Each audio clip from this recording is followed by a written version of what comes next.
ওখানে বললো যে ড্রাইভার গাড়িটা থামিয়ে দিয়েছিল, বলছিল এর আগে বৃষ্টি হচ্ছে, যাওয়া যাবে না, ব্রেক লাগছে না।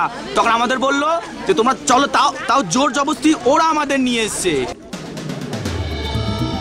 রেল কর্মীর কথায় কান না দেওয়াই কি কাল হলো? কার্শিয়াংয়ে মহানদীর কাছে টয় ট্রেন লাইনচ্যুত হওয়ার পর উঠছে এই প্রশ্ন। মঙ্গলবার দার্জিলিং থেকে শিলিগুড়ি ফেরার পথে কার্শিয়াংয়ের মহানদীর কাছে দুপুর 3টে নাগাদ লাইনচ্যুত হয় টয় ট্রেনের ইঞ্জিন ও একটি বগি।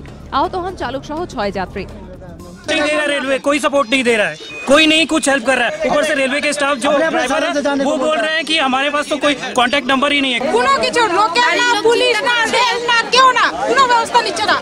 অভিযোগ দুর্ঘটনার ঘণ্টাখানেক পর কার্শিয়াং থেকে উদ্ধারকারী দল পৌঁছয়ে আসেন রেল আধিকারিকরা। গুরুতর জখম অবস্থায় চালককে ভর্তি করা হয় হাসপাতালে। আহত 5 যাত্রীকে প্রাথমিক চিকিৎসার পর ছেড়ে দেওয়া হয়। কিভাবে ঘটল দুর্ঘটনা?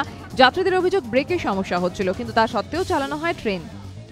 पहले स्टेशन में बता दिया था कि गाड़ी का ब्रेक फेल है, फिर भी गाड़ी को बढ़ाया गया, रेलवे स्टेशन पर ही मना किया गया। রেলের এক কর্মী ব্রেক নিয়ে সমস্যা হচ্ছে বলার পরেও কেন চালানো হলো ট্রেন? কেন নেওয়া হলো যাত্রীদের জীবনের ঝুঁকি? বড় কোনো দুর্ঘটনা ঘটলে তার দায় কে নিত?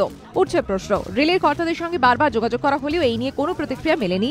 রেল সূত্রে খবর, দুর্ঘটনার কারণ খতিয়ে দেখতে তদন্তের নির্দেশ দেওয়া হয়েছে। এবিপি আনন্দ।